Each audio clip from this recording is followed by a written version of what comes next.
I think that's how the episode just started. Fuck. It's your mom's basement where absolutely nothing bad happens on this episode. I swear to God.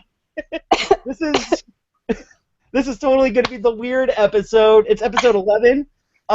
It's the episode we're going to talk about Kaptara by Chip Zdarsky and Kagan McLeod. We have a lot of things to talk about this. We want to talk about this last week, but some things got switched around, and it's okay now because now the whole crew's back together this week. Ian, we missed you.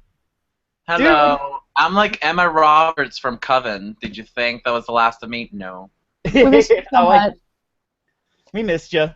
It was almost like you were there in like ghost form. We kept referring to you at certain times, and there was like weird, awkward silences. If you go back and watch the video, Kirk was like, "Yeah, guys, wait. I mean, you, Savannah, not a guy, girl." Yeah, I mean, hey, sister. Like Hey, it was weird. It was weird. So, Collaborative. Good episode. I'm glad that you guys got this whole Civil War conversation out of the way, and I think that people enjoyed listening to you guys talk about that because I hadn't seen it at the time, so it kind of worked out. I've seen it now. Well, I kind of want to hear what you're going to say about it, dude. So, like, that's going to be a thing tonight, and then we'll talk about Kaptara. We might talk about a couple of single issues that everyone's been picking up the last couple of weeks, but in any case, the crew's back together. I'm really excited to hear that and see that, and I miss your shiny faces. In any case, what is Your Mom's Basement? It's an interactive comic book club. So essentially, I wanted to start a comic book club with comics and people talking about comic books and how they filled up the characters and all that blah, blah, blah, blah stuff. And I couldn't find anyone that had a book club, so I started one on the internet. And fuck it. So I'm actually having a lot of fun. Ian and Savannah are part of this whole thing, and so are you, because we have an interactive chat.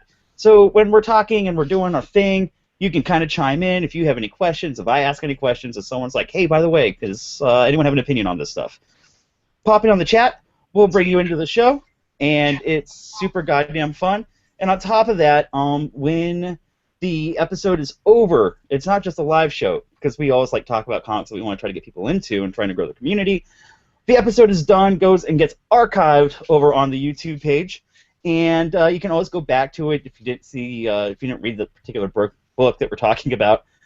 That's okay. Stop the episode, go read the book, come back, and leave comments down below, because we like to keep that conversation going. Which I have legitimately actually had like some really great comment conversations from like episodes from like 3 or 4 weeks ago with some people discovering the show. So it's working! Yes! Woo! Woo! In any case, yes, that's pretty much it tonight. We're kind of waiting for more people to pop in. Let me see who's in the chat tonight. We got a Ronan, Jonathan, dude. We gotta talk later. I did get your DMs. Thank you so much. Lance is back. What's up? Hi guys. Who else do we have here? Oh, Chip. Chip, welcome back, dude. Good to see ya. Yep. And yeah, dude, chat's already rocking, dude. We've already got like a few viewers wrapped. I love this. I love this. This is why we do this. I love this so good. You're so Savannah, this me is gonna be the weirdest episode. If anybody who read Kaptara? Did anybody Yeah. in the chat read Kaptara? I read it. You right, Kaptara. Do you know I'm how pulling up my digital copy right here. you know how weird it is? I actually Fear not, tiny alien. That's the name of this volume. Fear not, tiny alien. alien. What more do you need? Nothing. You just Nothing. need Chip Zdarsky and all this bad boy awesomeness. Good. So do you guys want to start with Kaptara, or do you want to talk about single issues, updates, things like that? Just do you want to do single issues and updates and we'll get into Kaptara? Yes. Do that for a few minutes? Sure. So, Yeah. Okay. So, dude, okay, guys, Ian, what's up? Yes. How you been? I've been good. I've been okay. I took last week off, last minute. I do apologize for that. But it really did turn out to be a really great episode. I was kind of watching like a creeper without commenting on the chat. You little fucker! Why were you here with us? God damn it, Ian! You need to I suck really that wanted to. for the team. Just definitely hung out, dude. Yeah, man, we kind of missed you, but I'm glad that you were watching secretly. It's kind of Secretly. I don't know, it's kind of exciting. Secretly, better not than yeah. Secretly. But But it's better when you're in the show. it kind of worked out because you guys got a really good conversation out of the deal. I have seen, on that note, I have seen Civil War. It's a really good film. I guess I'll just give my opinion now, get it out of the way. I really liked it. The whole entire film for me was Ant-Man and Spider-Man. They were just so funny and cute and perfect, and they didn't really take themselves too seriously. And I love that Ant-Man was kind of like a fangirl, you know, with Captain America and all that stuff. Right. Like the way he was talking to him. And Spider-Man, I am excited for a Spider-Man film for once in my life. I cannot wait to see Spider-Man. I think they did a great job with the casting. I'm glad that Aunt May is not old. I'm glad that they are going a completely different direction with Peter Parker. I'm guessing that's Peter Parker, right? Yeah. Oh yeah, that's Peter. Yeah. Okay. And the hottest Aunt May ever. And the hottest Aunt May ever. God, And Marissa Tomei. There's this whole thing that Iron Man and Aunt May are gonna hook up or something. Is that a thing? I want to hook up with Aunt May. I've never said that before in my entire life. I don't know. There's this like theory going around that might happen. I'm not opposed to that. And so I can't wait for that. I can't wait to add another film to my Marvel Cinematic Universe, which revolves around Ant-Man, Deadpool, Agents of S.H.I.E.L.D., and Guardians of the Galaxy. Yes, that's a good lineup, dude. That's very acceptable. It's basically everything but the Avengers and Thor. Why you don't like Thor? What's wrong with Thor and Natalie?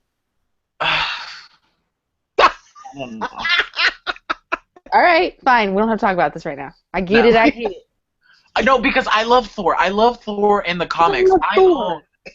I own a lot of Thor stories. I just cannot with the casting. I'm sorry. The main deal that ruins it for me is the Hemsworth brothers. He is such a super mega hunk. Shame on you.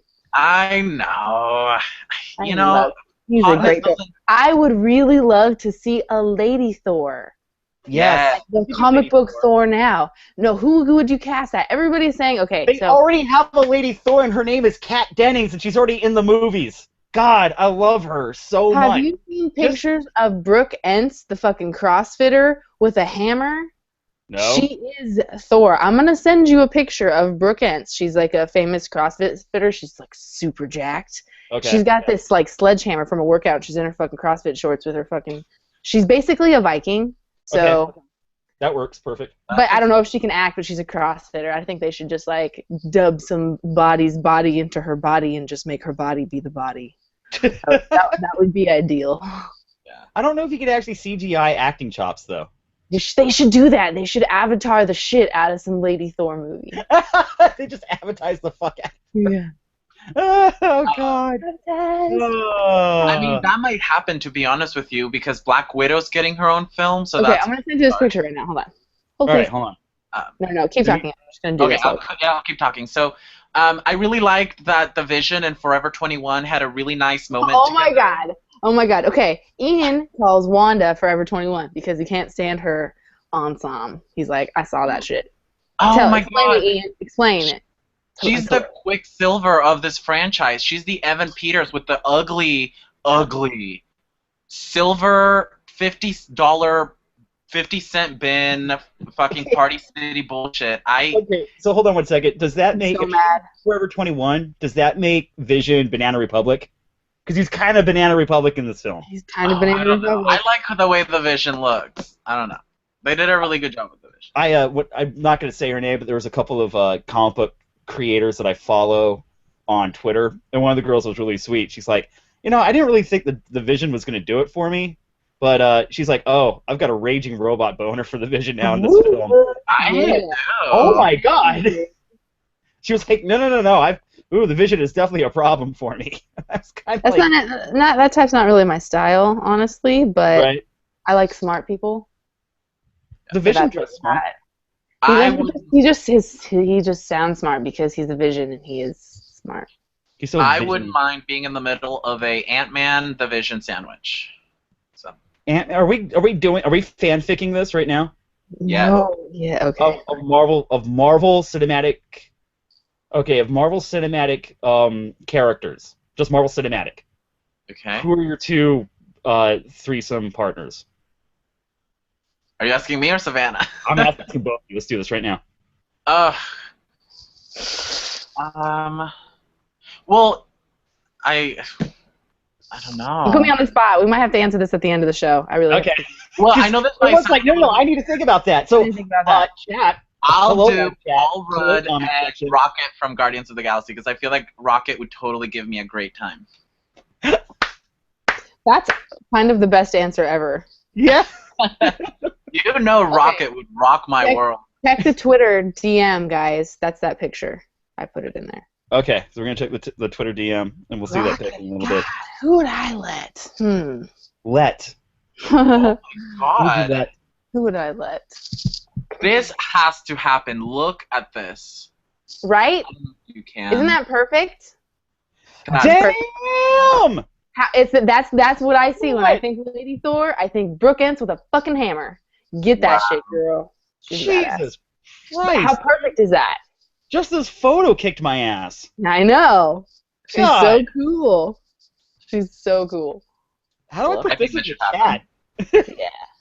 Anyway, hashtag Thor, please. Hashtag make it happen. Make it happen. God. God. Anyways, yeah. All right, I can see where you're coming from. Goddess. And I guess I'll just finish my Civil War conversation with I hated the location signs that happened Oh yeah. Hold on. every 10 minutes, 5 times. It was like every 10 minutes. I couldn't stand it. My eyes couldn't do it. Wait, say that again, because I think I lost you for a second. You didn't like the words, the big letter, the Tarantino words. Oh, I liked the location. I loved it. It Hard. happened way too much in the film. I had to go like this every time. I loved it. But it was, dude. I'm totally excited. It gave the movie a totally different feel. Those things. Yeah. But very blinding. Maybe in a different color. Red. Red. And it just starts fights in the theater. No, that's not the Great. problem. Or just not as often. Because I personally felt like it just happened way too much. Because they were all over the place with the shoot in this movie. So Exactly. It was a little bit overbearing. Like, look how many places we filmed in. I mean, I'm sure they didn't go to the places, but like, look at all these places that we're going to. You know, it was too much. Plot changes. Yeah, I thought it was very like kind of 007-ish, like like international spy thriller, very Ocean's 11 type of. Yeah. Like, But, this is the location. yeah. I kind of like those. But, And I the can see it final just, fight like- was so epic. mhm. Yeah. That final fight when Ant-Man was- got big and small and Paul Rudd, come over here. Paul Rudd, isn't he Man. adorable? He's a fucking adorable. He really did great at him and Falcon and fucking Spidey and Black Panther. They all did so good. I'm so proud of you guys. If you're watching this. Mhm. Yeah, it was amazing. I'm so happy that Ant-Man is getting another film. Ant-Man and the Wasp, right? Yeah, it's gonna be Yeah. Ant-Man and the Wasp. It's gonna be awesome. Mhm. Honestly, I'm super excited for it because all they have to do is Paul Rudd and they'll be fine. So Savannah, who would you let? You didn't answer, or we're gonna wait until I the said end? we're gonna wait till the end of the show. All right. Okay. I gotta think about it.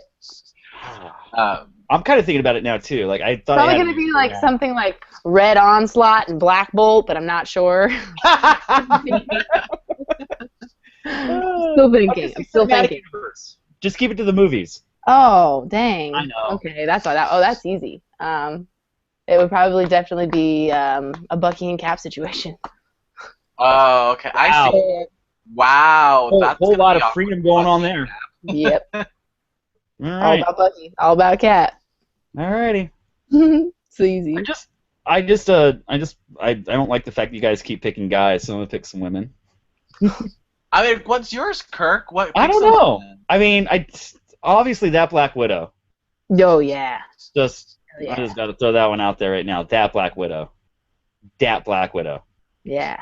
I'm this ready movie. for Scarlett to have her own movie, but I You don't need know. And who else do you throw into that? Kirk and Scarlet and I mean, Drax. that's your fantasy. Hold Yeah. on. Okay. Kirk. I don't know. I mean, like, do I?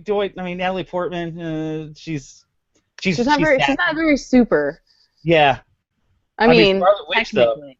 Scarlet Witch, though, I don't know. Yeah. She's kind of got that puny mortal thing going Dude, on. if I could get Jennifer Lawrence Mystique, but we can't because it's X-Men. But God, that would have been the perfect one right there. Have you seen that little cartoon of That's Mystique? gonna be Jennifer Lawrence the entire time, though. Oh yeah, hell Yeah. yeah. Like, no, I can turn into anybody. I'm like, yeah, I know, but can you just say Jennifer Lawrence, please? Okay, if you're talking about X-Men, it definitely have to be like a Magneto and Professor X situation. From like the latest films, though. Yeah.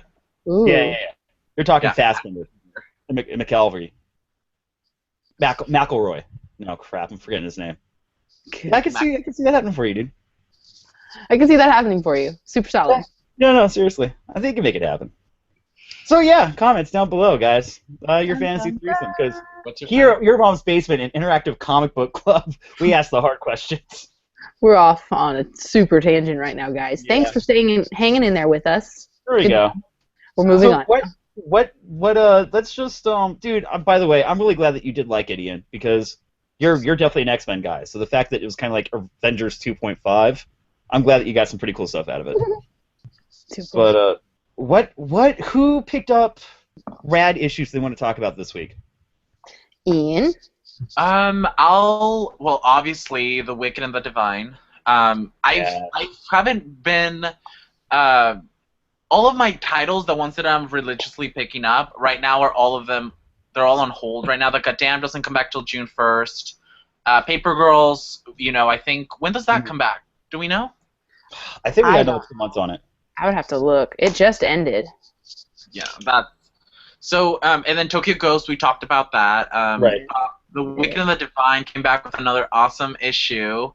The story's unraveling, and right now we are dealing with Ananke's plan, and I guess she needs to sacrifice a certain amount of gods. That's basically what she's hinting at. And Minerva is the fourth, which I don't know if there's anything special to her, because she said Minerva was the last one. Right. So that's Inanna, Lucy, and Terra. Right. Minerva being the fourth. Because that was always my thing. Like, how come Ananke keeps being able to keep coming back? Like, there's a reason why she's old, and like the rest of these gods like disappear after 2 years. Well, remember that there's this whole thing where if you kill a god, you get that god's lifespan. So maybe she has to kill them for herself to keep coming back. Yeah, I think that's what's going on at this point. So either she makes like backdoor deals with some of the other pantheons, and they're like, "Hey, if you help me do this, I won't blow up your fucking head, and you get to live a little bit longer." And then these other people, they don't make it to the 2-year mark, and I get their powers. Because, I mean, like, seriously, like, if you were going to make that deal, you knew you were going to die in 2 years as a god, and someone was like, well, I'll cut that, like, lifespan short, or you can, like, help me double-cross your friends, and you get to live the full 2 years. I'm kind of thinking I would take that deal. Yeah. I mean, And am I a dick? A little bit? no. But the one question that I want to ask you guys, because I know Savannah doesn't read it, but Kirk, you do, correct? Mm-hmm. So, did Ananke blow up the church where Inanna died? Yeah, it looked like that, didn't it? Yeah, because obviously Baphomet was there to kill Inanna, and he was about to, and then the church exploded. I just thought that's what Baphomet did. I think they exploded the church, but that's when they went underground to the the Netherworld. Yeah, so I guess he just got out at the last minute. He just went to the underworld last minute and he survived. Yeah, I think so. That's where he kind of pulled like a Kitty Pryde and pulled everyone down to like the underworld. Yeah. They all like phase down, and that's like them making their next like move or their plans. Like I like I said, Baphomet was not like my most excited character, and now that I realize he's kind of like a fanboy D&D nerd, goth kid who actually got to become a god, and now he's like kind of become my favorite character in the book. I don't know. Well, I'm glad that they finally stopped writing him as an asshole and kind of made him seem a lot more human, because his motivations right now is because he's scared. He's scared to die, and I understand that. I'm cool with that. So Baphomet has become, my problematic fave right now. I want to see where he's going. Right. Also, I want to know what happened with him and Persephone with all the hooking up. want to know what happened there. And the whole thing with Persephone too, because they're starting to little by little give you information regarding how she came back, and there was this thing that stuck out to me where they said Persephone isn't dead, but Laura is. Right. So Laura's body died, but then how does Persephone have a body now? I don't know. I'm wondering. I'm wondering if it's kind of like, shoot, there was like an example of this. I don't know. It's kind of like in the X-Men where like Nightcrawler died, but he went to hell or he went to heaven, and then they pull him back, and suddenly he's got like a new body again. Oh, I read that. You know? Yeah. So I guess it's just kind of like that. Like you just kind of manifest a new body. That was a really good story. It was. I liked it. I really loved how they tied that with, I think it was in Wolverine and the X-Men, how you always saw the little BAMFs and you never, like, throughout the entire thing, you saw the BAMFs and you didn't know where they were coming from, and then they tied that on, then tied that to Amazing X-Men. Was it Amazing? No, it was Amazing X-Men.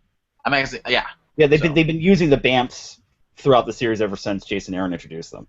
Yeah. So that was cool. Those are some really cool stories if you want to read them. Wolverine and the X-Men and Amazing X-Men as a continuation were really great. You should check those out if you want some really good X-Men stories. Dude, Jason Aaron's Wolverine and the X-Men was probably one of my favorite X-Men series in a really long time. That thing kicked so much ass. That story made me obsessed with Kid Omega. Yeah, it would. The best thing is that character's been around forever, and everyone's had their like chance at trying to make him fun. Because I don't really think anyone had like a good time like writing Kid Omega until, after Grant Morrison created the character. Then everyone was kind of like, you've got this Omega level mutant who's just kind of a prick, and like kind of arrogant and knows better. But like Jason Aaron was the only one that actually gave him like a story arc and matured him a little bit. And kind of by the time he reaches the end of his story, he realizes exactly how powerful he is, and like there's a certain amount of responsibility that comes with it. Mm-hmm. So. Yeah, I miss those X-Men stories. Yeah, me too. All right. But so, Savannah, what have you been reading? Did anybody read the latest Vision? Yes. That one was fucking intense. Fuck yeah. Dude, Vision number 7, guys. This was very harsh. Here's the funny part. It's kind of a filler issue with a different artist. Mm-hmm. I love that. Of course, that's why I love it. Yeah, but it also doesn't feel like a filler issue. This feels very pertinent to the story. Yeah, it's Vision. It's Vision backstory, and it's his relationship with Wanda. Mm-hmm. And what ends up happening, and kind of how he is the way that he is today. It's really, it was really cool. Very sad. Very sad. I mean, it was good. It was up and down, but it was mostly sad. No, I mean, it's sad, but it's sad in a great way. Yeah, I love that Marvel made this book. Like, this is one of my favorites right now. Do you think that Forever 21 and the Vision will hook up in the movies? I wish this was the Wanda that we had in the movie. This is what it should have been. Yeah. And I don't know. Do you think that they're gonna hook up in the movies? I don't know. Well, they had a moment that made me believe so in Civil War, so... Yeah. But, like, the Wanda in this book is a Wanda that I could imagine Vision hooking up with. Vision, and it almost seems like he's kind of a pedophile. Really? Yeah, because he seems so old and she seems so young. But in Avengers Age of Ultron, he was like, but I just was born yesterday. I get that, but it's so weird because he doesn't seem that way. He seems so much older and she sems so much younger. Scarlet Witch in the movie it just seems like a mall girl to me, like a 21-year-old mall girl. I do. I wish they just would have maybe not. I think Ian's so right with this. It's 100% wardrobe. It's not about Elizabeth Olsen not being the character. Elizabeth Olsen is that character perfectly. Why couldn't they just fucking put the magical costume on the bitch? Well, she didn't even get to the costume until the fight. That was the only time we ever saw her in costume the entire movie. I know, but she should still always be in the costume, like she is in the book. I'd be cool with that. I love her costume. But even the Wanda in the book has normal clothes, but she's like an adult.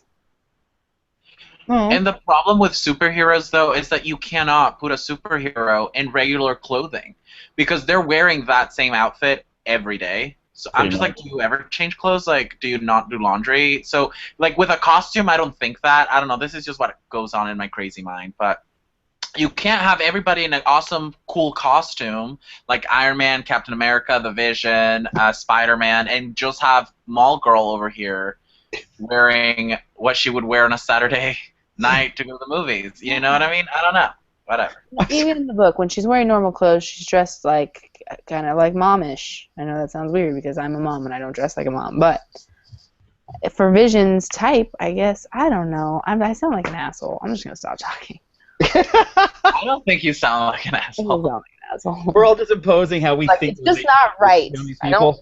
don't. Wanda is there, but not there for me. That's what I'm getting at with my bantering. Okay. Bullshit. I don't know. There's moments in the issue where it's like, you know, they finally already did it, and so this is like basically how they're handling the relationship right now. Yeah. It's like, hey, let's fight the bad guy. No, how about we make up love the it. really quickly? It's so great. I love Yeah. you, Wanda. And then, wait, did you hear me? Do I need to turn myself up? Did you hear me? I said I love you. And she's like, Yeah. I heard you. It's cute. God. Cute. And by the way, I want to talk about the art really quickly because, like I said, it's a filler issue, but it's still Tom King writing it. Who I'm going to be so sad when the series ends. Michael Walsh is the guest artist on this one, and then once again, always one of my favorite colorists because every time her name's on a comic, I get so much joy out of it. Jordi Belair, she filled in on this issue. Who I've kind of been going through like a whole like colorist thing this week. I'm starting to really appreciate different colors and different like art teams as they work together. Yeah. Coloring is no joke. That's why so many artists don't do their own coloring because it's not easy. Dude, there was someone. Was it you, Savannah, that sent it to me? I can't remember. But you know, a lot of people make fun of Frank Miller for what his art looks like today. I'm one of them. But like this great colorist came in and was like, no, you don't understand. You keep putting the wrong tones over his art and put up like these really contrasting colors on like a new Batman Returns image that he did like a few weeks ago, and it completely changed the dynamic of the art. Wow, Like, that's oh, so wow. cool. Yeah. So I'm starting to kind of like really watch. God, there were some other titles this week that had some fucking killer art, like the colors. Who else? Okay, you guys know I've been like obsessed with Kennel Block Blues. Yep, I did. I'm still picking that up just out of support. You know that, right? I appreciate that. I know. I know it's not your cup of tea. I personally love it. But I mean, there are times in this comic where it's like the art, and then all of a sudden the colors start to kick in, and it's just Jesus. I get it because I love dogs. You like dogs? I like dogs. Like I love the color and the art in this, and the story. The colors are amazing. Like I do love that. And like I said, but I'm so like mind fucked by dogs with not pointy teeth that it freaks me out. Like they're dogs with human teeth. It's yeah, weird. I don't think you're into anthropomorphic animals. I usually am though, just Really? not these ones. Yeah. Did you guys ever watch the Animorphs or whatever, that show when... Yeah, I remember that. It was fucking Which weird. one was this? It was a show where these kids were able to turn into, like, different And they animals. into Oh, the like Animorphs? Yeah! I remember the those. books with the holographic covers. They made it into a show. No way. Yeah, that was after your time. We're younger. Okay. Get The away. Animorphs. See, here's another one. This is another title I picked up called Weavers by everything by Boom Studios right now. Jesus Christ, Yeah, guys. Kennel Block Blues was Boom Studios too. This is another one I picked up called Weavers. This is also Boom Studios. Ooh. Saw that. What's it about? Yeah, this is pretty. I mean, first of all, let me show off like again art, then color. These color teams.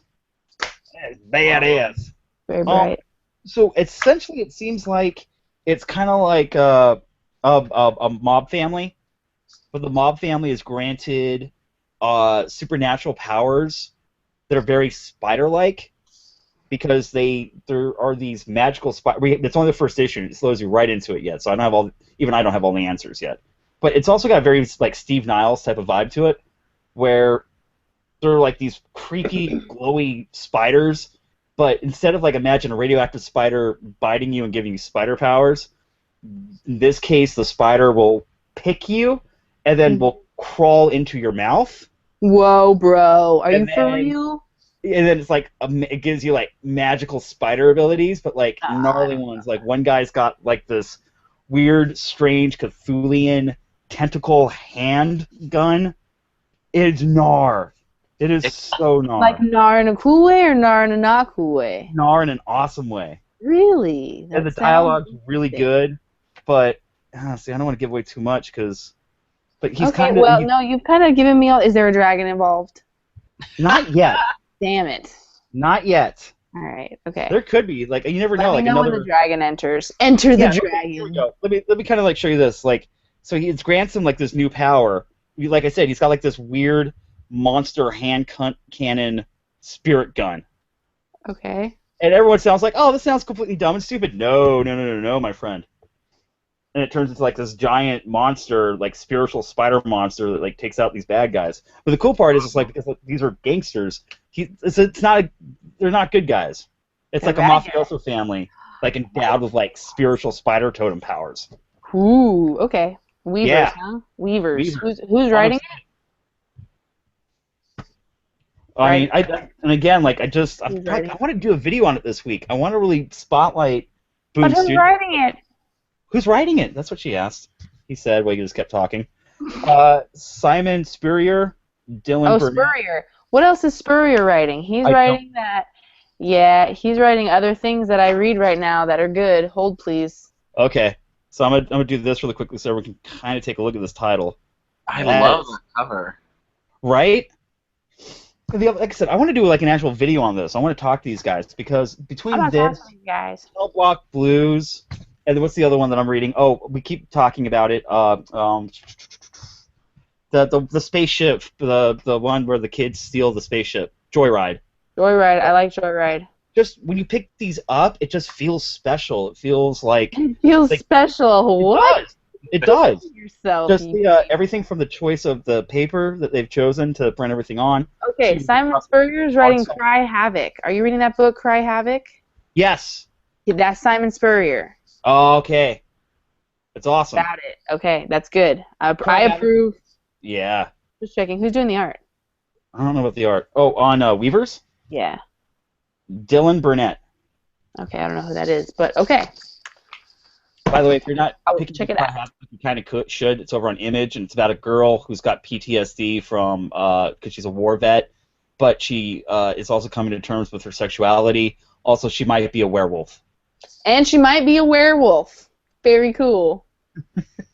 Cry Havoc is awesome. Definitely check that out too. Yeah. Indie book. But yeah, I really am excited. Like, God, oh, by the way, Boom Studios is the one that put out. I'm gonna forget the name of the book, but it's amazing. And also, I bought it purely because it looked like someone like drew Savannah on the front. Yeah. I'll find that one later. What's it called? I can't remember, but it's Boom. It's Boom. Boom's just putting up great stuff for me right now. Was it as far Empress? as what? I'm just kidding. Yes, it's Empress. Mark Yes. Millar loves you. And I he's- love that book. But Empress. it's falling under that. It's great. It's really great. And I am one of those people who can't have enough of space. Mhm. But it's on the cusp of that. Are we overdoing the space escape, wasteland, the space Armageddon movies? I don't know, man. I think Spacegeddon. It's I'm like not the whole the fan next of- Final Frontier shit. I'm not the biggest fan of space stories, so when they're done great and I'm really into them, then I'm kind of eating it up. Yeah. Like, Ian, do you like space centric stories? Ian.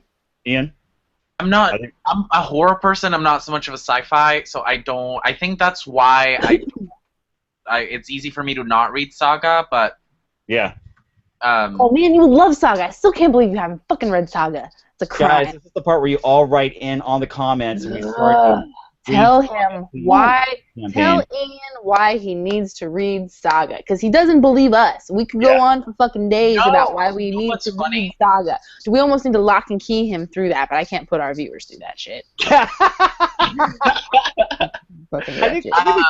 I think we just drop volume 1 on him in a few weeks, and then like in a couple of months after that, like, so you ready for volume 2, buddy? Like, I think we should He's definitely do gonna that. read it and he'll be instantly like foaming at the mouth for it. Yeah. the funny thing about it is that my best friend, her name is Cece. She started reading Saga because there's this girl she likes that likes Saga. So she bought volume 1, and during Free Comic Book Day, she bought book 2, 3, 4, 5. I don't know. She bought like 5. Like I was like, what? Why are you doing this? She's like, because this story's fucking awesome. And I was like, because it's amazing, and because of how much you love fucking Wicked and Divine. Like, oh my god. Yes. Like, come on. Savannah, okay, even if you don't listen to me. Come on. I don't even read Wicked and Divine, and I know that you will love Saga. Yes. Like, I know that I'm gonna fucking write Fiona fucking Staples a letter. I love Fiona. She's too busy, but Fiona's. Have you not noticed that, like, Fiona Staples, like, everyone's now just jockeying her style as hard as possible? Oh my god! Everybody, Fiona did it first.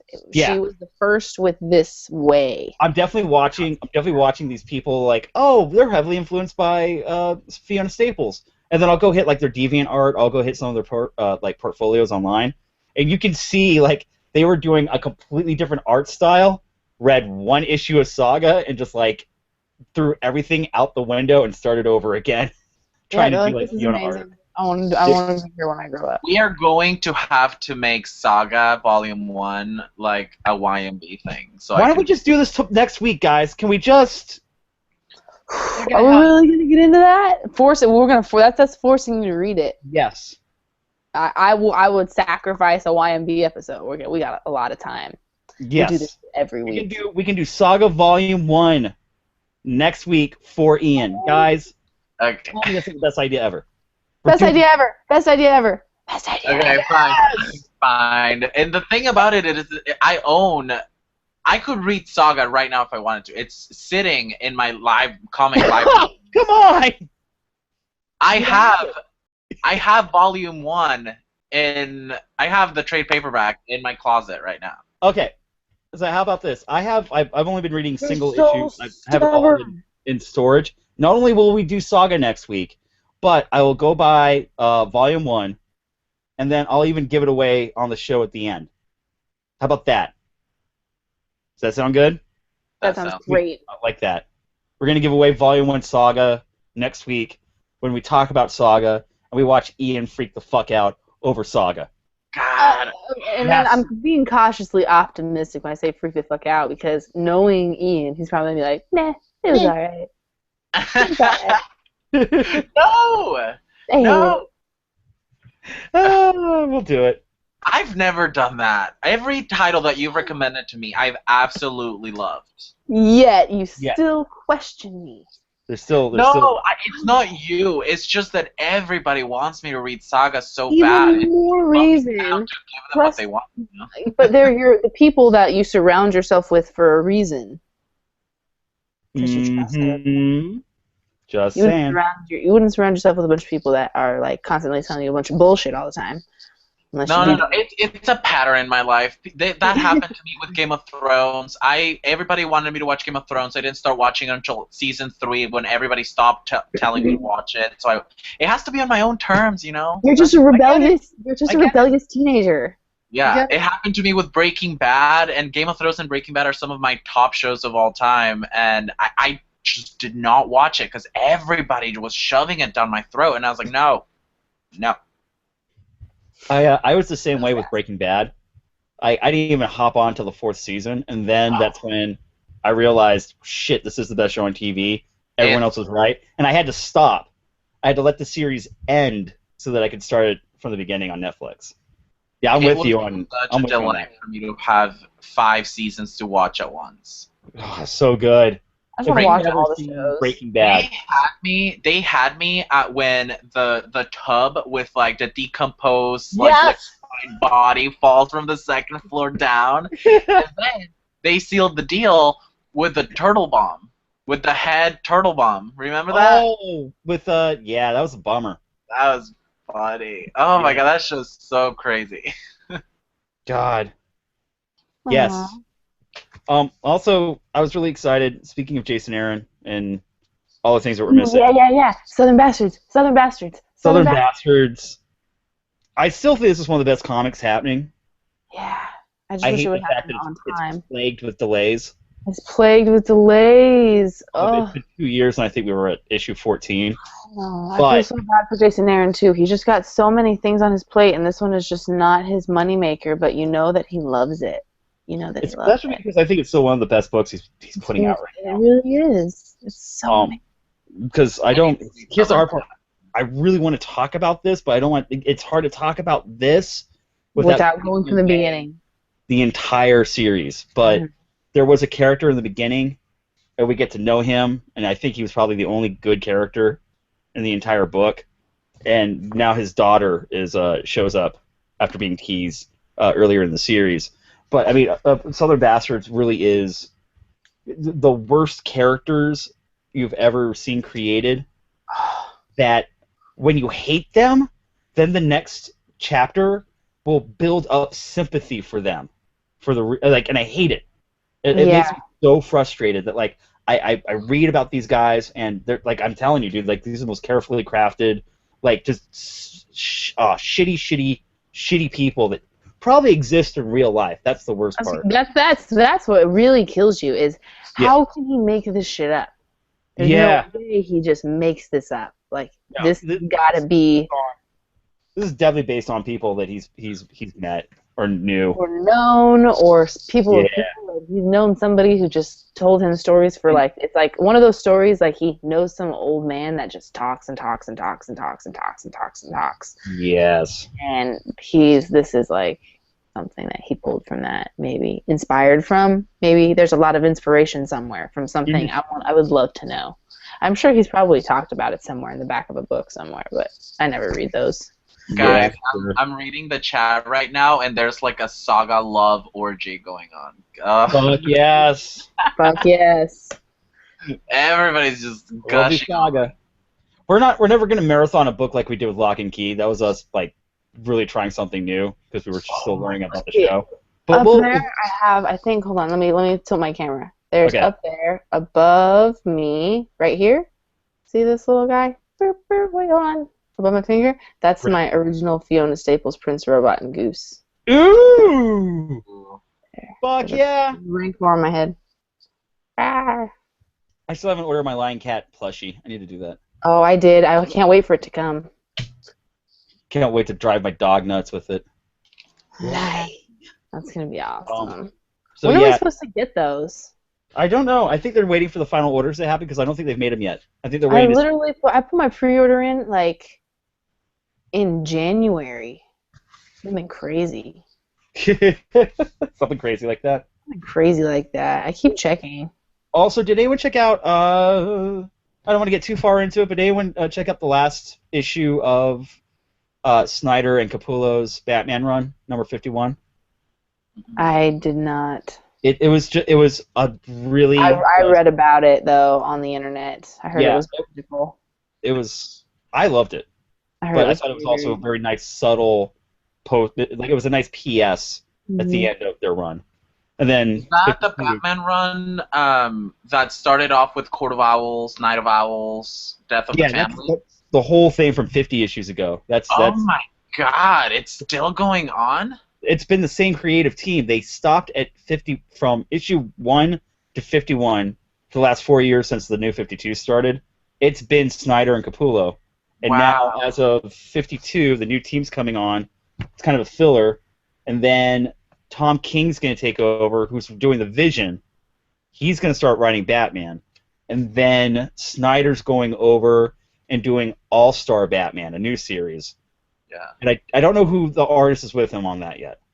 But I'm sure someone else does in the chat or in the comments. Help me out with that one. Yeah, I dropped it after Death of the Family, the 3rd volume, and that Batman run was amazing. It made me fall in love with Batman. It was so good. If you guys want to get into Batman, read that run. Start with Court of Owls. Make your way past Death of the Family, and I'm telling you, you won't regret it. Oh, so Ian good. is absolutely right. Please listen to him on this. This is probably one of the best Batman runs I've read in a very long time. So, yeah. It's sad that it's ending. I just remember just loving the beginning of that run. Oh, the chat's telling me Lazarus 19. Sup? Miss ya. Lazarus19 is saying that the All-Star Batman with Snyder is going to be multiple artists, so that should be pretty interesting. So that'd be cool. Go get that. Yeah. Go get that. Go get that. Get it. Get it. But on comic book news, I wanted to get your guys' opinion on the fact that Lock and Key might be a TV show again. I saw that. Is that going to be a thing? Well, I'm so hopeful that it's going to be a thing because Joe Hill is coming on as writer and I think executive producer. So yeah, and he's saying like he wants to, he's been missing these characters. He wants to go back and work with them. So I'm wondering, okay, how about this? Like, do you want to play like speculation really quickly? Sure. After everything we've read, and by the way, it's still one of the best. And you can also go see the pilot on YouTube that they tried a few years ago. But do you think they will stick exactly to the story, or do you think they'll change it up a little bit like they do with Walking Dead? I don't think they won't. That's my answer to that. They won't. They won't stick exactly to the story. I don't think there is a TV show or movie that I know of that stuck to the source material exactly.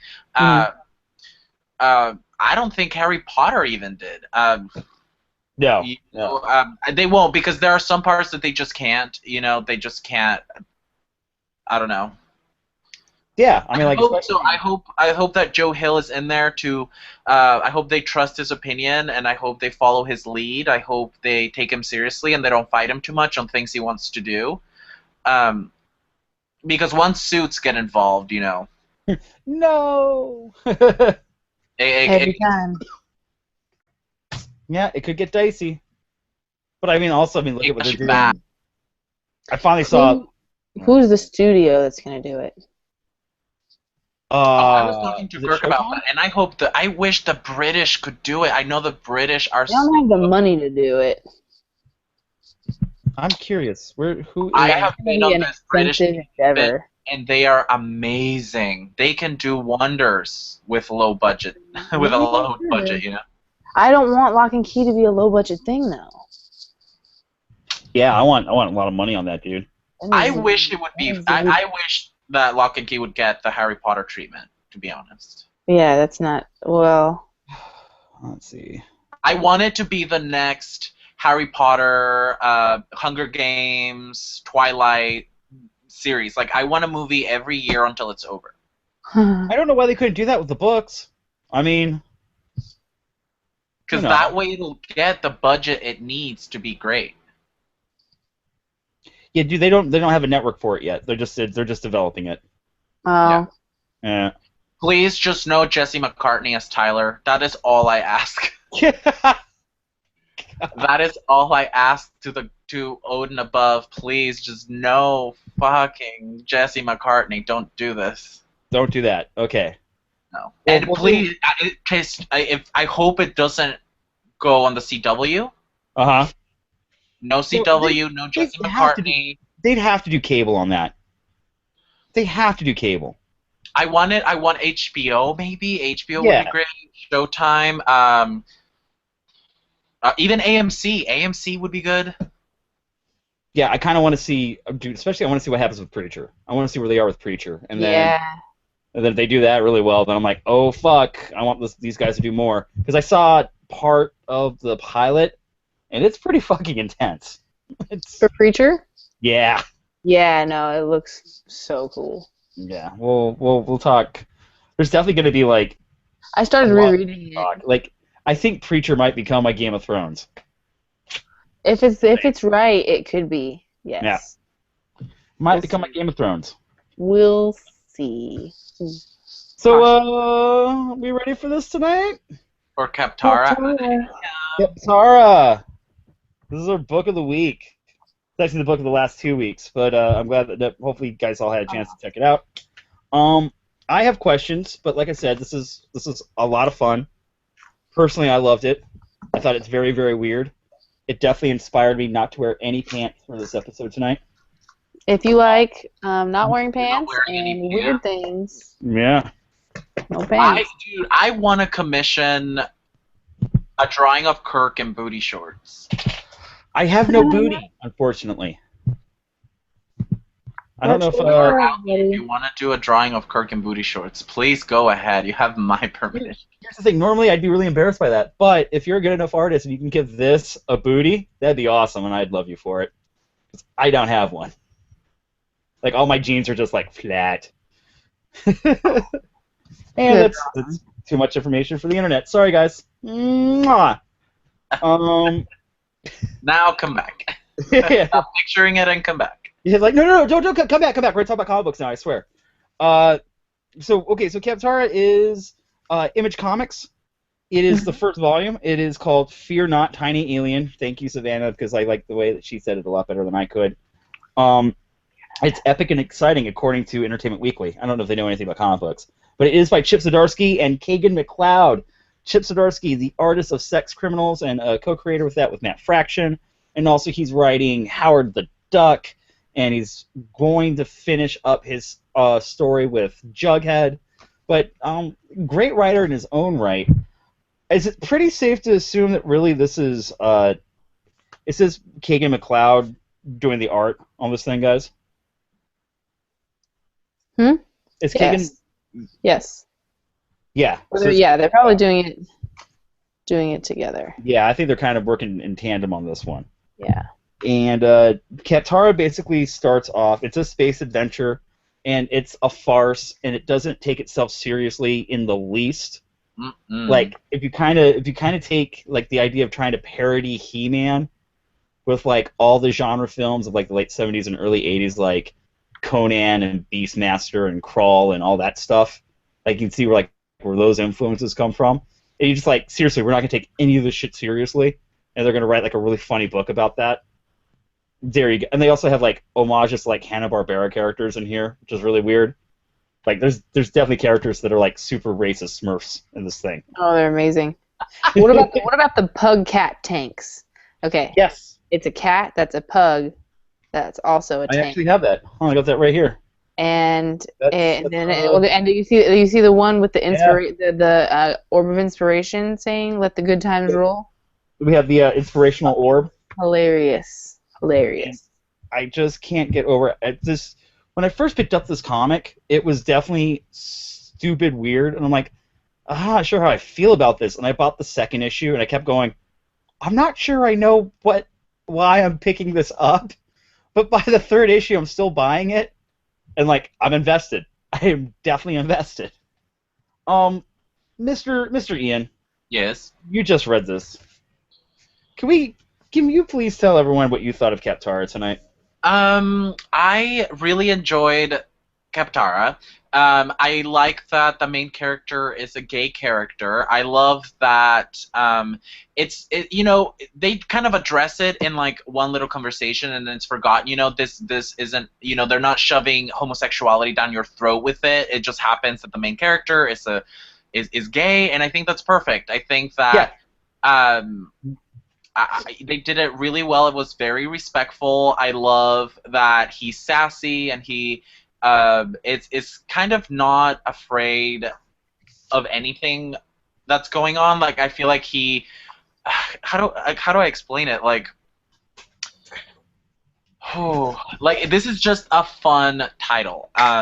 And I love all the different like references to pop culture. Like there's this really beautiful full bearded guy that gets killed off early on, but at one point he's like, "You're so calm. Why are you so calm through all of this?" When they arrive to the alien planet, and he's like, "You're like the Clooney from Gravity," and I was like, I laughed at that. That was really funny. Because I love Gravity, and I know exactly what he's talking about. And when George Clooney's playing Space Cowboy. Yeah, and he's like, I get paid, to be this calm or whatever. And he makes another joke too, like he's trying to like get laid with his, I guess fighting professor or whatever. And then like someone comes along and like interrupts, and he's like, "Well, you're a cock block. You're a." And then I don't remember exactly the term, but it was really funny and cute. Yeah, there's a lot of like, it's like the bearded guy's like the pseudo captain, like saves the day superhero type. Right. Yeah. Yes. And and there's lots of blood in that first part too.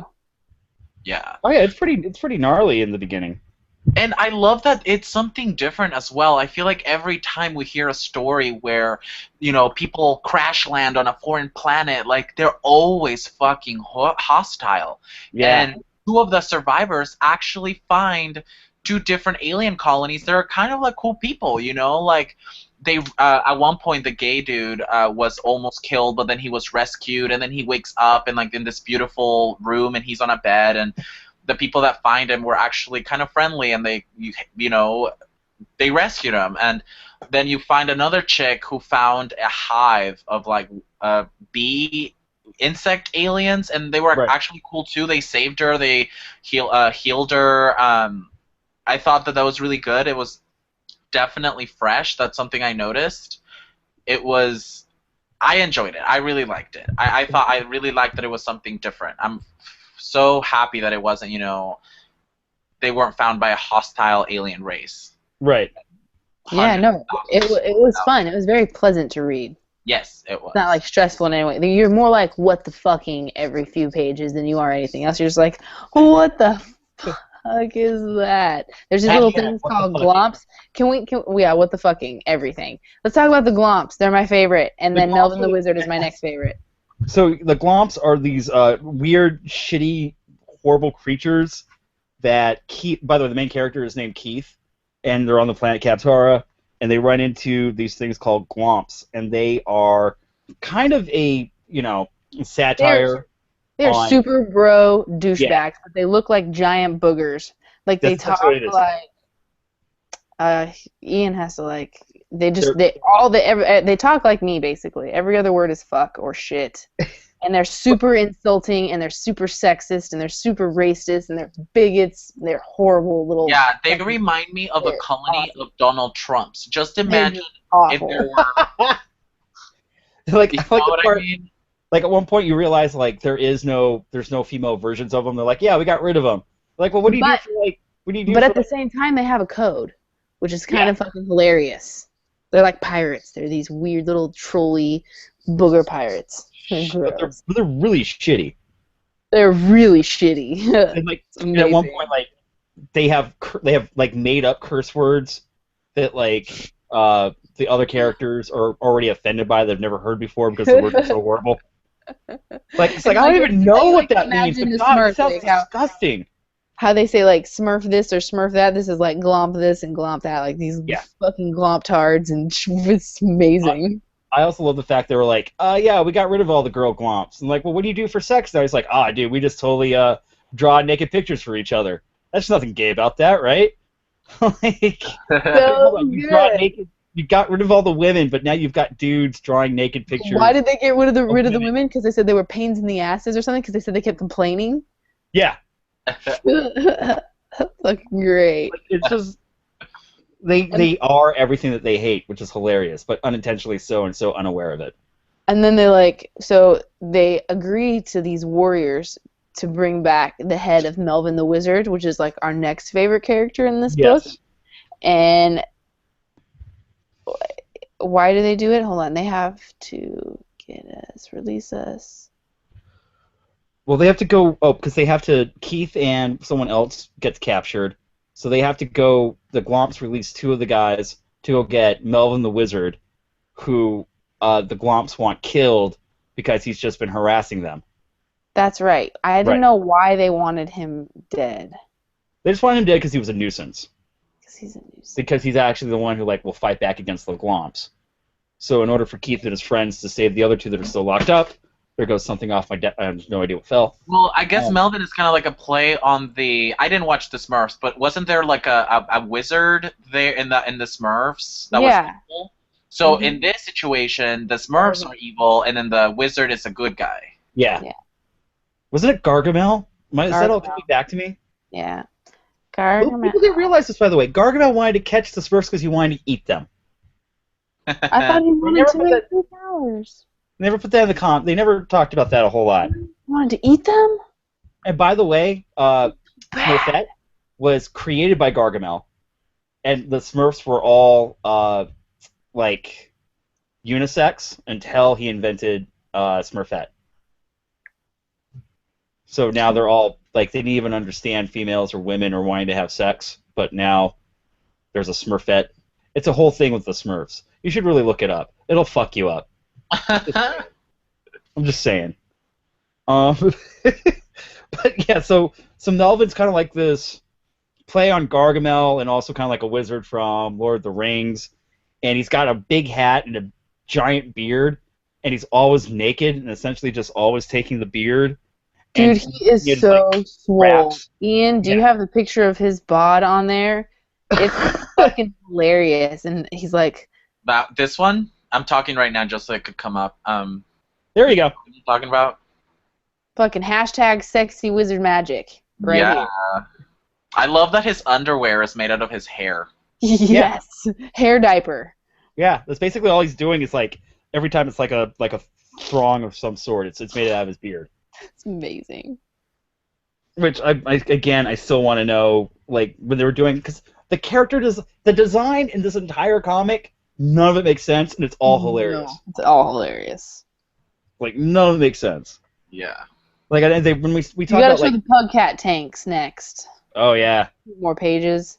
It's fucking the most bizarre thing you'll ever see in your fucking life. Oh, here they are. Are these them? Can you see them, or yeah. you can see them?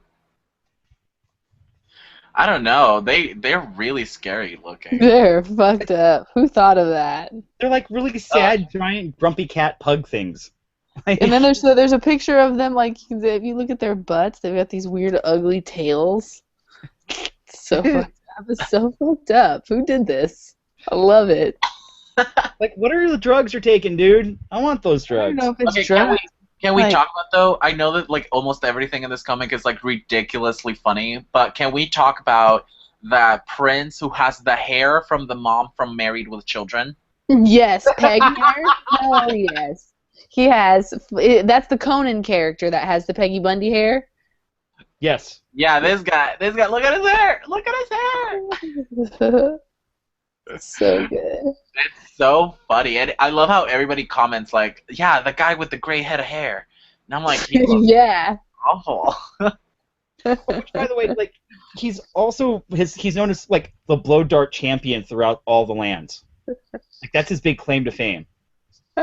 They- I love it. What else did I want to talk about? This comic is just. This is just one you described just it have to read perfectly. to absorb like, it. Savannah, you were like, "Oh, this isn't just an awesome WTF laugh. Like, it's just a laugh riot." Yeah. And the funny part is that even though we're talking about like all the silly dumb stuff in this comic, there's actually a really great backstory going on because we're finding out that Keith and his crew on the spaceship went through like this wormhole that found Kaptara. And it's funny part because like Keith doesn't necessarily want to leave Kaptara; he's kind of happy there. But there's this whole other backstory with like the bad guys, or it's like this female version of Skeletor, sort of, kinda.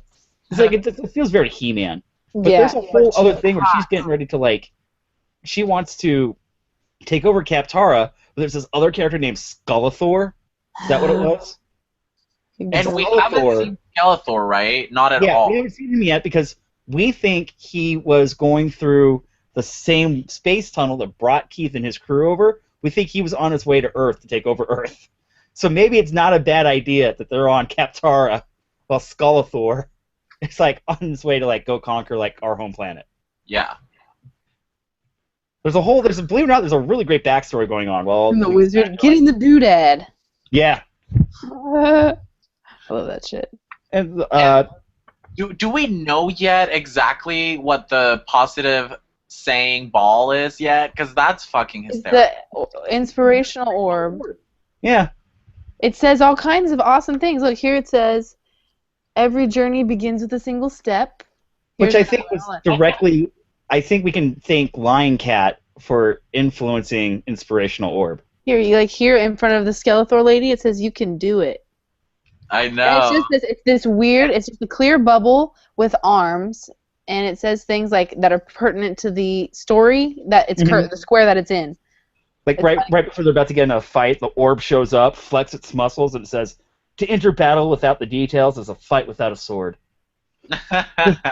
Right? Here's another one. It says, "It's not the years in your life that matter; it's the life in your years." And the wizard's just like, "Oh God, you're right. I need to do something. My days blur together, and I get so angry." And then he has an epiphany, and it's awesome. Oh, and the worst part was we missed. There's a whole like missed part where I guess like these two characters were supposed to like kiss, and she was not having it. But then the orb gets really depressed and turns around and says, "A single kiss can change your life." But it's really depressed that the kiss never happened. Really depressing. Oh my god, that made me sad. That one really like hurt home because like it's true. I remember like every time I date somebody and I always have the first kiss, like it just always changes my outlook and mood and just everything, you know? Like I don't know. Do you guys ever felt that? No, I'm cold and heartless. No. Well, Okay, Savannah, that's weird and awkward and strange. I Yeah. think you need a kiss, Savannah. I think you need a kiss right now. No kissing. Come on. I Internet. want to kiss a Internet, wizard. Pucker up and put your Give me a lips on wizard. the screen to Savannah's face. Just do it. Give me a wizard. All Wait. the wizards.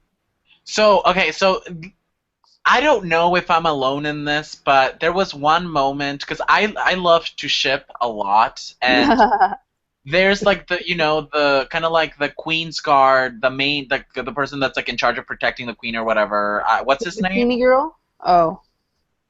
No, I know what you're talking He's about. the one that rescued Keith at the very beginning. The one in the helmet.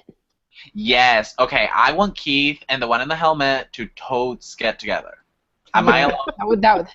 I bet Keith would really like that too.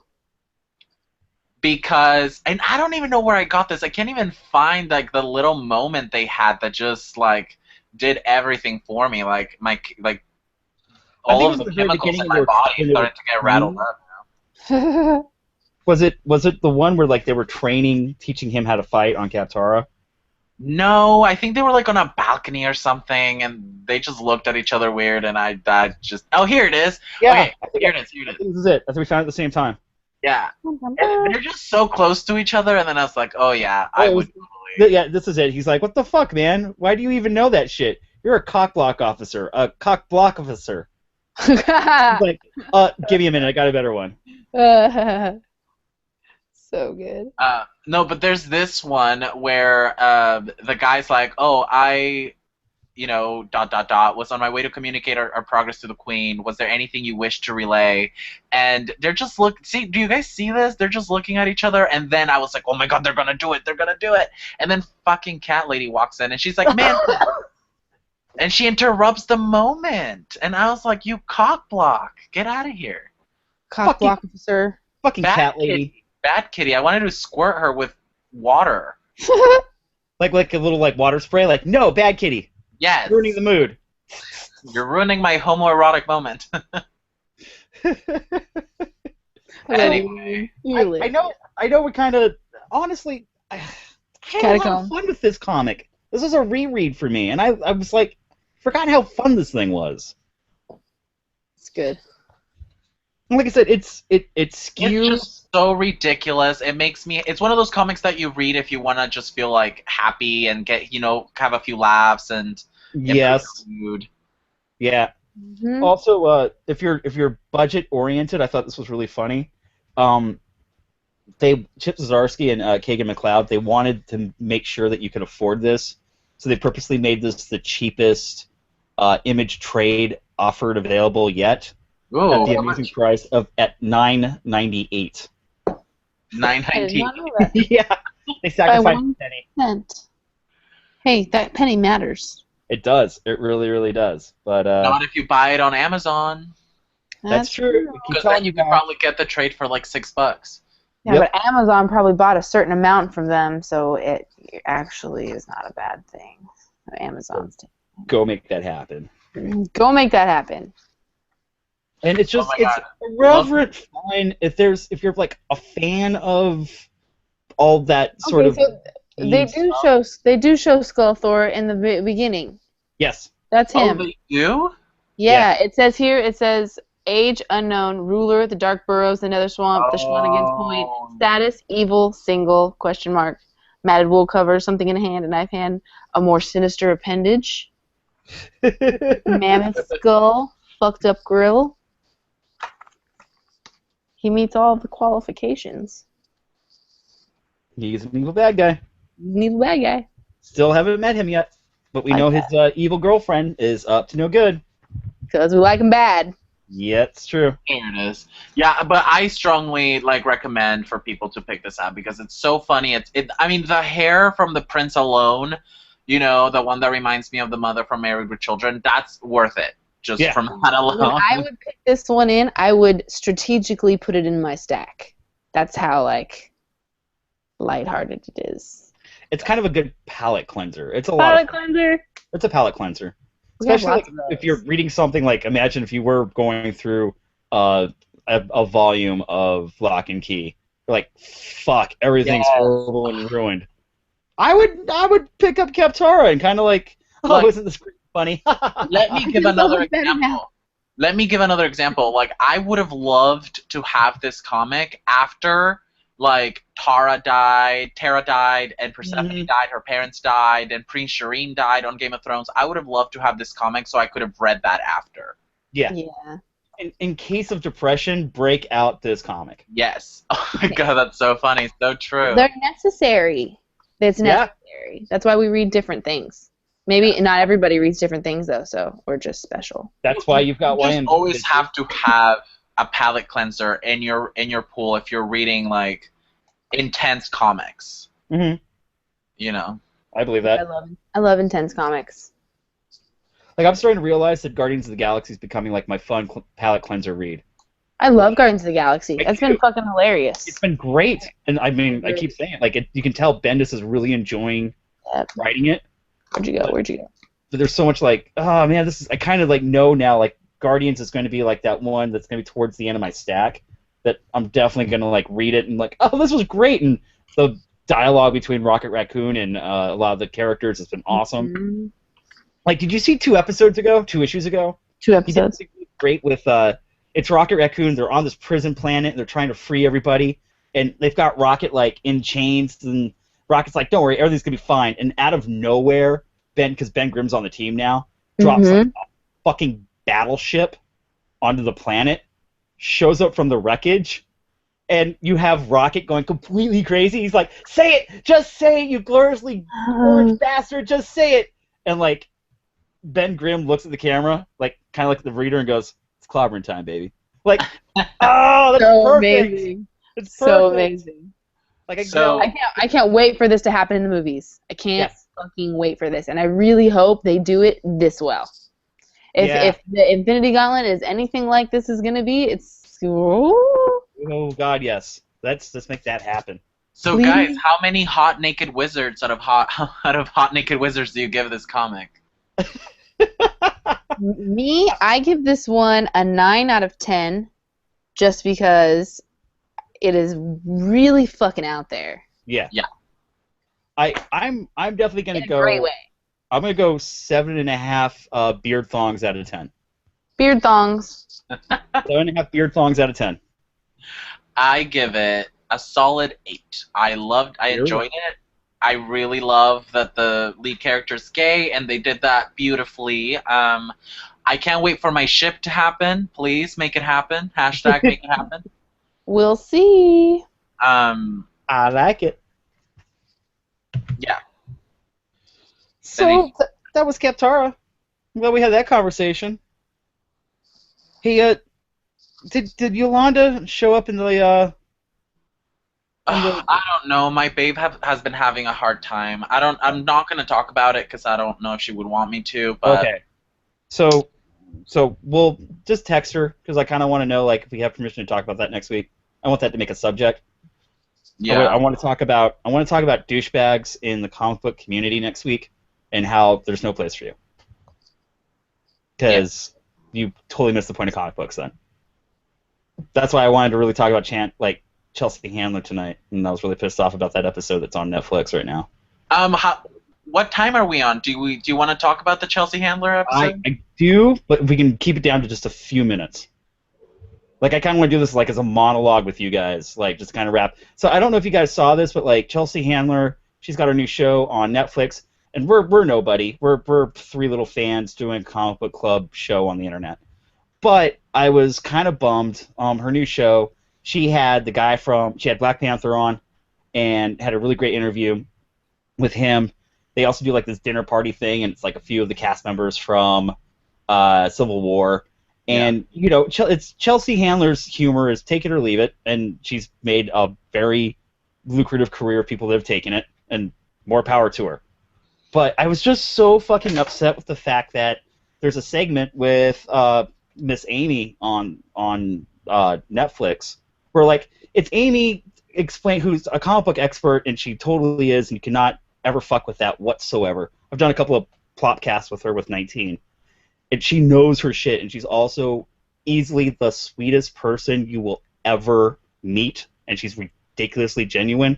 And they do this like segment where Amy's trying to teach Chelsea about comic books and about Marvel and who all the main characters are. And it kind of bums me out because Chelsea Handler is just kind of, using her bitch humor and trying to tell really bad stories or make bad jokes. They're landing very flat because Amy is so amazingly genuine that she's just smiling through the whole thing like, okay, I'm not going to necessarily give you what you need. And it was like really sweet and awesome. But then we go over to the dinner segment of the show, and she's talking about, inequality in women in pay and, minorities not being represented fairly in Hollywood, which that conversation absolutely needs to happen, and I'm glad it did. But what really bummed me out was, maybe this is just in hindsight, that there is definitely a chance there for Chelsea not to do the like Chelsea Handler atypical humor during the Amy segment, because she would have probably learned that comic books for years have been on the forefront of tackling racial inequality and making sure that men and women and the sexes are equal and equally represented, and have definitely always tackled, those social, situations and that have been consistently wrong. It's always tackled racism. It's always tackled like those things, and always had a really positive message about how people need to kind of mature and grow and become better instead of what the society is that we live in. And it really bummed me out that she's kind of making jokes at the expense of like the comic segment, and she could have definitely applied and seen how great that would have been talking to this entire room of actors playing superheroes that are all taken from comic books that have all tackled the issues that she was talking about at the dinner table with the inequality of like women and minorities not being equally represented or being paid equally, or like the problems in Hollywood. And it broke my heart. Like, I was really excited to see Amy. I was really excited to see like, T'Challa and Black Panther like being pimped out and like ready to do like that whole thing. But then like at the end of the episode, I was like, dude, you guys totally missed the mark, and I'm not necessarily sure if it's really a classy way to do it.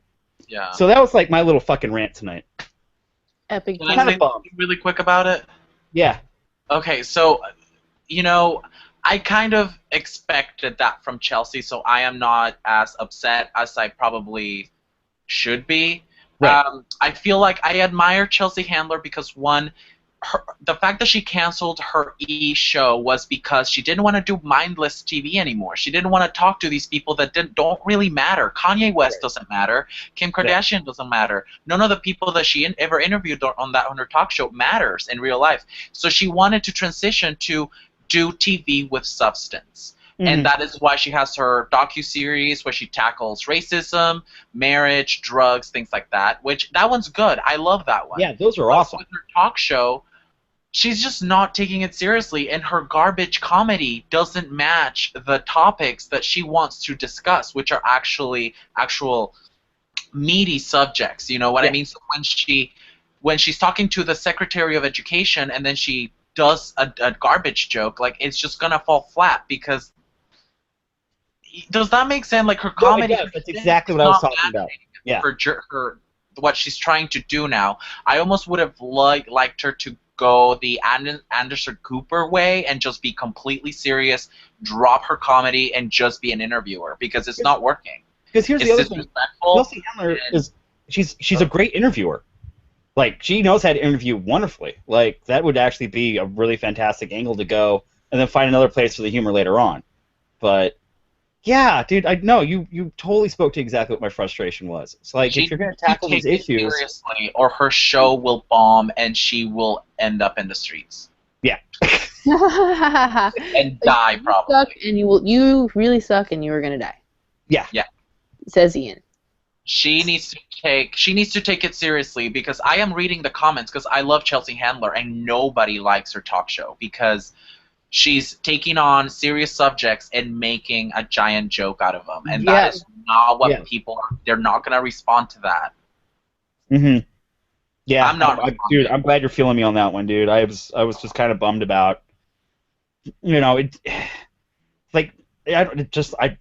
you look at where pop culture is and where your comic books are and where they came from and everything they've talked about and the entire rich history of comics, and then you just kind of disregard it when really it was all about the same stuff that you were talking about at that dinner table with all those actors. It's It 2 really steps bummed me forward and 10 steps back. Yeah. Yeah. All of the work that is being done from an industry that's already struggling, Mm-hmm. it sucks for a celebrity to put it down like that. And you know what, Kirk? And I know you'll agree with me, because the reason why I love comics is because I learn a lot from it. Look at the X-Men. I almost wish Chelsea would watch 19's X-Men documentaries. Yes. It really breaks it down, and how just the X-Men franchise alone tackled so many events through history, and how does that make sense? Yeah. Totally. Yeah, I mean, by the way, guys, the X-Men were based on the Black Rights Movement, and Magneto was a representative of Malcolm X, and Charles Xavier represented Martin Luther King Jr. That's fucking huge. They were addressing those issues in the comic books, in X-Men. Mm-hmm. Thank you, Ian. Fucking thank you, dude. I appreciated that. So those are my 2 cents. She's gonna crash and burn if she doesn't start taking this shit seriously. Yeah. I want her to tackle those issues, but, maybe the comedy's not the best place for it. No. You know? Or maybe she drinks too much. Savannah throwing the ultimate shade at the end there. No, maybe she just drinks too much. Come get me, Chelsea. Oh, man. I would love to see Savannah and Chelsea go at it. We would probably end up being best friends. That's Yeah. true. Because Savannah's cold and heartless. We found that out earlier tonight, remember? But first, I would kick her ass for comic book rights. There you go. Yeah. Yeah. Yeah. By the way, guys, Savannah totally would kick Chelsea's ass. It's amazing. It's I'm great. scary. I'm scary in real life. No, you're not. Yeah, I am. You're not So- scary. You're confident and intimidating. So God. scary, right? Alrighty, guys. That was fun. Is that an awesome episode of YMB tonight? I loved it. Yes. I miss you, Ian. This is why We we got. missed you. We missed you so I've been much. on one Don't episode. ever do that again. Don't leave I- us. Don't you dare. You're an leave. hour from me. I can come get you anytime I want. It was a rough day. I was going through a lot. I don't know. But you have us. We're Yeah. going through a lot. Duh. We're awesome. I didn't want to be the big bummer, so I just thought it'd be best. But I love the episodes you guys had. It was really fun. Well, it's just not. Well, we had to pull it out of our asses. Thank Yeah. you, we really did. We're like, what's this? Oh, it's a show. sir. Sure. Hey. That should be proof that you guys shit genius. So Oh God. Maybe Kirk does. No. If anything Okay. else- So let's send everyone off. Let us know where they can all find our stuff. Ian, are you still doing awesome YouTube videos? I wouldn't say awesome. I'm trying. It's getting harder and harder. I think I'm gonna focus on Yu-Gi-Oh and comics, because I feel Yeah. like those are the ones that are being, I have good positive feedback from those. The Game of Thrones, not so much. I've had so much hate. I'm like, you have to realize these are recordings that I'm doing not with all of my faculties. So I. You can say hi. You can say I'm usually fucking baked when I do this. It's cool. And that's why whenever I do like one of those first impressions, like I went to go see a movie and then I go at the bar with my friends and I come home and fire up the camera, I call it the drunk cast. So I'm just like, no, guys, really, seriously, I fucking loved it. It's great. Where's that bottle? I loved it. Like, he's got to put on Front Street. Angry when Kirk is drunk and angry. Oh, it's just like, oh god. Go watch the Batman one. Oh yeah, dude, I'm brooding. Rage. That one actually, yeah, someone who doesn't even subscribe to what we do was like, hey man, someone sent me your video. And I was like, I thought like some random stranger was gonna beat me up in the middle of a Starbucks. He just like puts his hand on my shoulder. He's like, yeah, I got it. I totally felt you that night. Slipped in under the covers. Felt you all kinds of ways. Yeah. So, also, where can everyone find you? Find the YouTube and find the Twitter. Yeah, you guys can find me on Ian Alexander on literally everything, with the exception of Facebook, because who has Facebook anymore? Your mom does, and I don't want to be there. My mom actually does have a Facebook, and I think you guys would get along great. No, not your mom, like in general. That's just the cutoff. If parents start going somewhere, that's my cue to leave. Yeah, I kind of agree with you on that one. Putting through Tinder, like, oh, mom, Jesus. Hashtag old people with technology fucking getting me in all kinds of trouble. I'll be hauling ass down the 118 and see some old man with his phone like, slow down! And I'm just like, get the fuck with your phone. No. Old people with technology, so bad. Dude, I have a bartender, he didn't even have a cell phone. He didn't even have a phone that like texted. And then he started dating a woman. And when he finally figured out that his sex life depended on him learning how to text, you better fucking believe he learned how to text in like 5 minutes. Fucking you geriatric frauds. I see you. I see it. I see it all. Dude, Savannah, where can everyone find you? Twitter at Hydro_honey, Instagram and Tumblr at Galactus Hungers. Yeah. Force Girls. And Kirk and I do the podcast with our friend Sheldon called The Bleed. Look that up on your podcast through Apple. The newest episode just went up. Right. That was a lot of fun. Civil War. So yeah, more Civil War stuff. I'll put that in the links down below later on after the episode goes live. I have a question. If I don't have an iPhone and I want to listen to The Bleed, but I don't, how do I listen to an iTunes podcast on an Android phone? That's a good question. I don't. Okay, here's the thing. The website's going to go live soon, so I know that the podcasts are going to be listed on there. I keep saying that, but it's going to happen soon. Well, most of the podcasts that I listen to, and I listen to quite a few because I don't, they upload the episodes on SoundCloud. So maybe you should start doing that. You know what? That's actually something I'll bring up to. I'll send Sheldon a text on that tonight. That's a really good idea. We will put that on a frisbee and throw it to the dog. So legitimately, like, iTunes does not show up on anything not Apple. Yeah, it's an Apple podcast. And that's it. Yeah, okay. And then most of the podcasts that are on iTunes that I listen to, and I had to transition because this is my first Android phone. All of the podcasts that I listen to do iTunes and they do SoundCloud. SoundCloud is like their second home, and that's literally on every podcast I listen to.